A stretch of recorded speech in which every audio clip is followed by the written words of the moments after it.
because I knew you. Because I knew you. I have been changed for good. And just to clear the air, I ask forgiveness for the things I've done. You blame me. Hello, my fellow YouTubers and subscribers, and welcome to my review of my most anticipated film of the year, Wicked for Good, otherwise known as Wicked Part 2. Fuck you.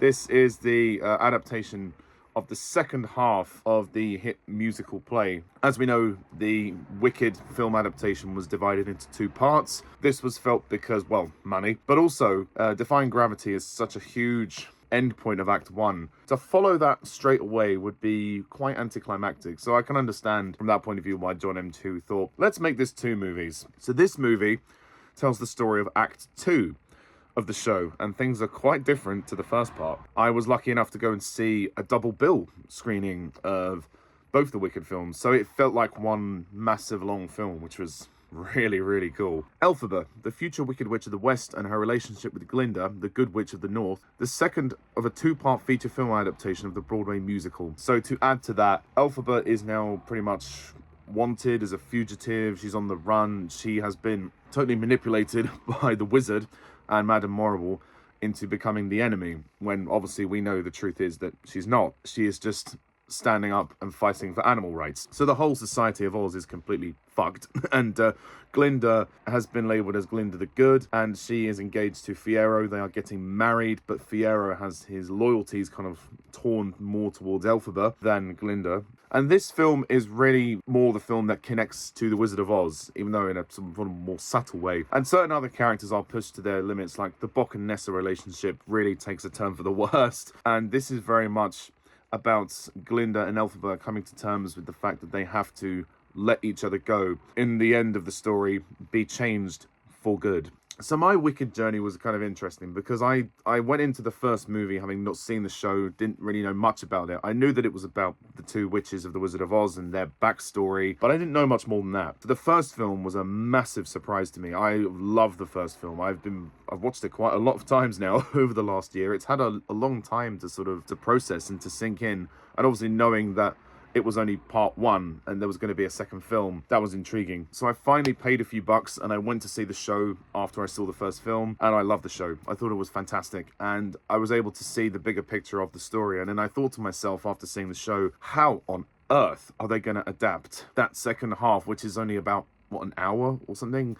50 minutes to an hour into, in this case, like a 2-hour, 20-minute film. It's crazy. But I had faith in John M.Chu, and obviously this film was shot concurrently with the first one. I mean, this movie is phenomenal. I absolutely loved Wicked for Good. The reviews on this one are a bit more mixed than the first one. I think the general consensus are preferring the first film to this, but I really can't decide which one I prefer. I feel like they're both equally very good. This movie is on the same level as the first one. I honestly thought Wicked for Good was phenomenal. This movie, wow, this film was a cinematic masterpiece. And yes, I'm going that far. This film is just beautiful. It's so beautiful. The emotion is just so strong, and the relationship between these two characters is just amazing. Obviously, it goes without saying you need to watch part one before you see this movie, but because part one did such a good job at setting up their friendship and leading them to the choices that they make at the end of that film, in this film they're in a very different place with each other,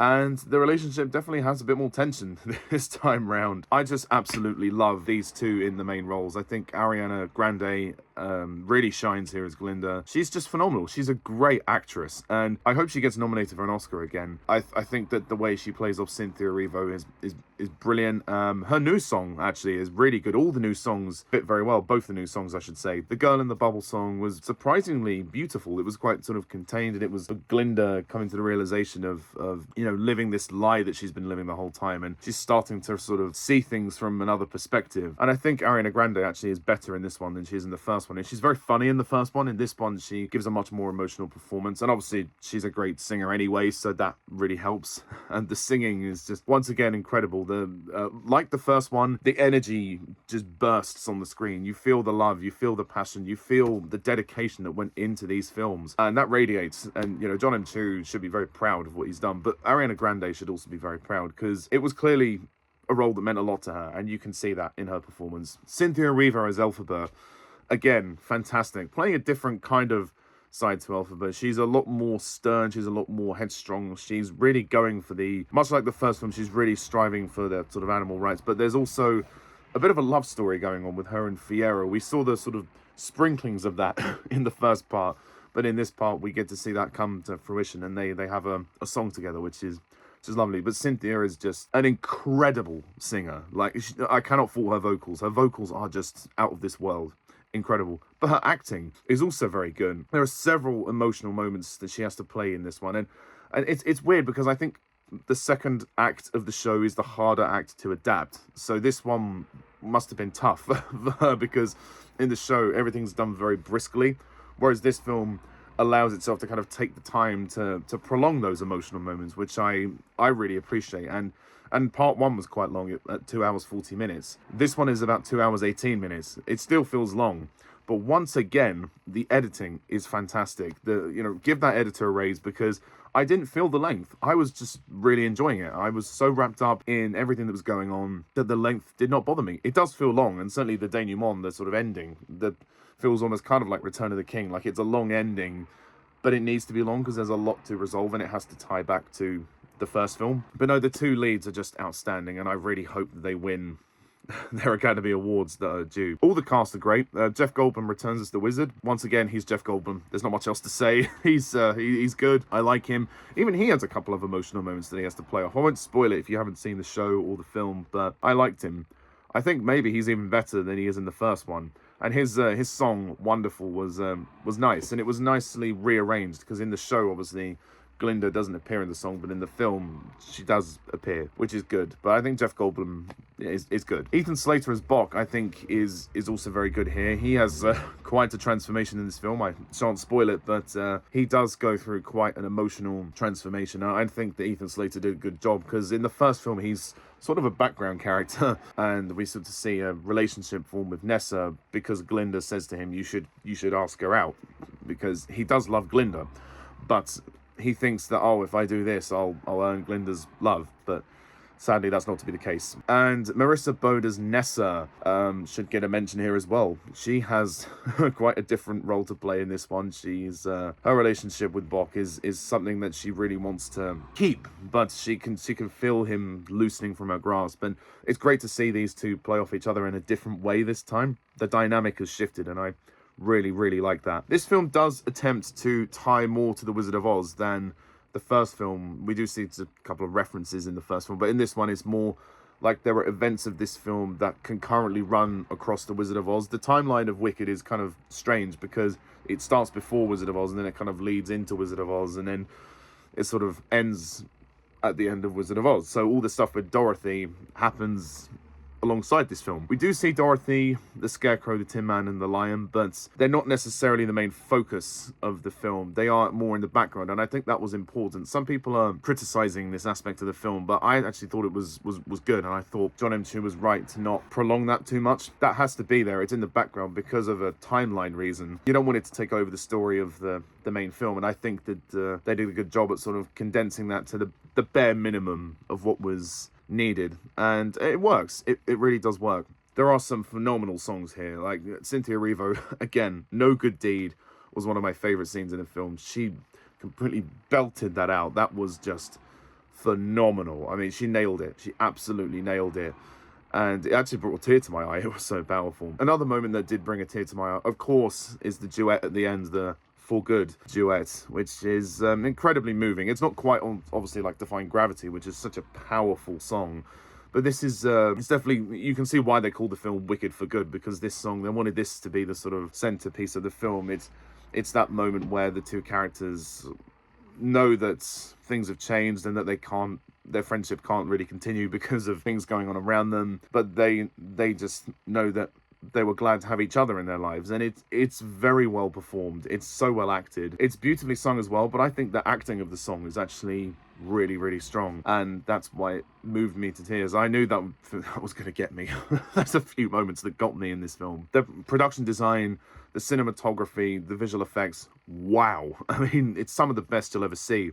It's honestly incredible. Much like the first one, you can tell they threw a lot of money at this, and the passion was there. The craftsmanship, the dedication that went into this is beautiful. It is a beautiful film, and it's so gorgeous to look at. You can tell the people making this loved it. Jon M.Chu's direction is flawless. He is a fantastic director, one of the best working today. His love for Wicked just radiates on the screen. Some have complained about the pacing, but honestly, I did not feel bothersome by that. I didn't feel bothered by the length.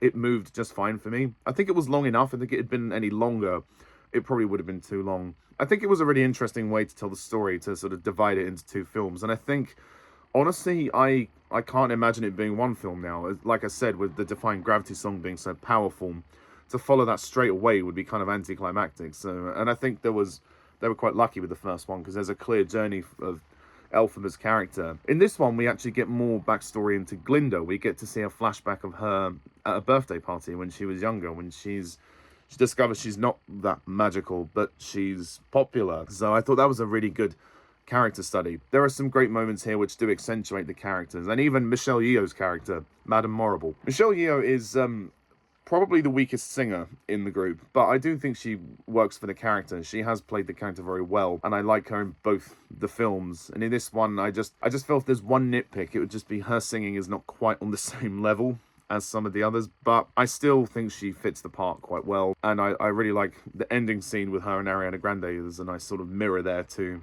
the beginning when they met in part one. There's a really great sequence with a tornado and a house, which causes a lot of emotional consequences. And you really do feel like this is the same universe as The Wizard of Oz. And I just loved it. I thought it was an incredible masterpiece. I was on the edge of my seat. It was emotional. It was captivating. The songs were brilliant. It was performed so well. It was crafted so well.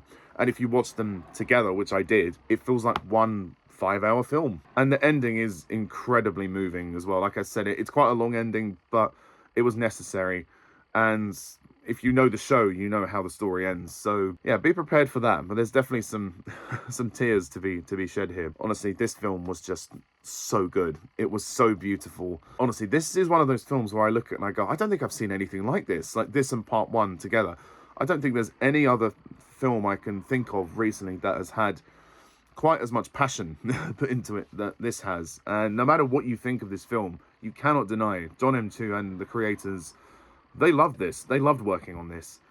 And my goodness me, if this isn't a love letter to the show, I don't know what is, because this film and the first one, they complement each other so well. And I think this was worth the 1 year wait, and I'm definitely going to go and see it again. Like I said, there's only one minor niggle, like I said, with Michelle Yeoh's singing being a little bit weaker, but it's still good. Like, she can still hold a tune. But my honest thoughts of this film are, you need to see it. If you love the show, go and see it. If you're not attached to the show, I don't know if this is going to win you over, if part one didn't win you over, but as someone who loves the first film and loves the show, this was everything I wanted it to be. So my rating of Wicked for Good is going to be a 10 out of 10. Because I knew you. Because I knew you. I have been changed for good. And just to clear the air, I ask forgiveness for the things I've done. You blame me. I was stunned. I was completely stunned. I cannot wait to see this film again. And you can expect this to be on my list at the end of the year. Oh yeah. So thank you very much all for watching. Please hit the like and subscribe button. Please comment down below. Let me know what you thought of this film. And stay tuned for more reviews in the future. And in 1 month's time, I shall be reviewing Avatar: Fire and Ash. So stay tuned for that. So until next time, thank you very much for watching. I'm Pajak's Perspective. See ya. Bye for now.